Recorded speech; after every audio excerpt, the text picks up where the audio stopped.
Smooth ਫਲੋਟੇਲਾ ਉੱਤੇ ਖਤਰਨਾਕ ਹਮਲਾ 9 ਮਿਜ਼ਾਈਲ ਉਹਨਾਂ ਮਾਰੇ ਨੇ। ਕੁਝ ਕਾਫਲਾ ਜਿਹੜਾ ਯੂਨਾਨ ਦੇ ਇੱਕ ਜਜ਼ੀਰੇ ਤੇ ਮੌਜੂਦ ਹੈ। ਸਮੂਦ ਫਲੋਟੇਲਾ ਵਾਸਤੇ ਜ਼ਰੂਰ ਆਵਾਜ਼ ਉਠਾਓ। अस्सलाम वालेकुम, की हाल है दोस्तों ने? उम्मीद करदा सारे खैरियत दे नाल होणगे। समूद फलोटेला के हवाले दे नाल बड़ी अहम पेशरफ्त एक यानी कि रात दी आई है। बड़े एक खौफनाक ते हौलनाक जिहड़ा मंजर है उन्हें सुनाया वे। इस वक्त समूद फलोटेला जिहड़ा है वो यूनान का एक जजीरा है जिथे मौजूद है। सारा समूद फलोटेला का काफला नहीं बल्कि तकरीबन अद्धे तो ज़्यादा जो काफला उत्थे पहुँच गया। कुछ किश्तियाँ जे पिछे ने जड़ियाँ कि इंशाल्लाह अज या सुबह तक उत्थे पहुँचणगियां। सारा उस जजीरे उत्ते बह के ते पिछले का वेट करनगे, फिर इकट्ठे मिल जुल के ते इकट्ठा काफला होकर फिर सारा इक्को बारी निकलेगा।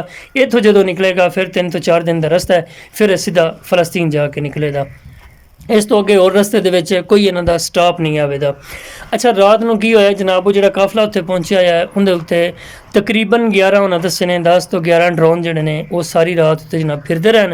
इन्हां फिर सैनेटर साहब का बयान है, पीर मज़र साहब का बयान है, उन्होंने वीडियो जरिए अपना पैगाम दिता है। मैं कहा चलो मैं तुहाडे तक पहुँचा दियाँ। वो कह रहे सन कि तकरीबन 10 तो 11 ड्रोन सन जिहड़े साडे उत्ते फिरदे रहन। असां फिर लाइटां बंद कर दित्तियां किश्तियां दियां अपनियां दियां ते उन्होंने तकरीबन 5 किश्तियां ते 9 हमले उन्हें कीते ने।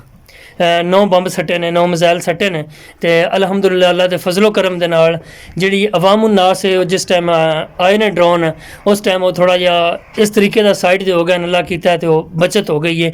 एक बंदा जख्मी होया है, टोटल तो नहीं बचत हुई, खैर एक बंदा जख्मी होया। बाकी किश्तियाँ जड़ियाँ 5 नुकसान होया।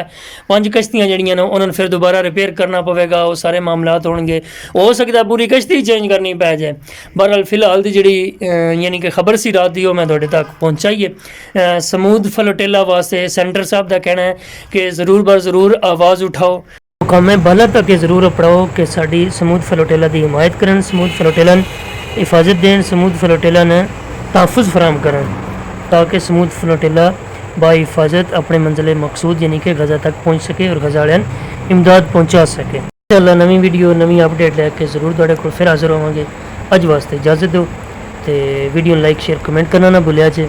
अल्लाह हाफिज़, अल्लाह निगहबान।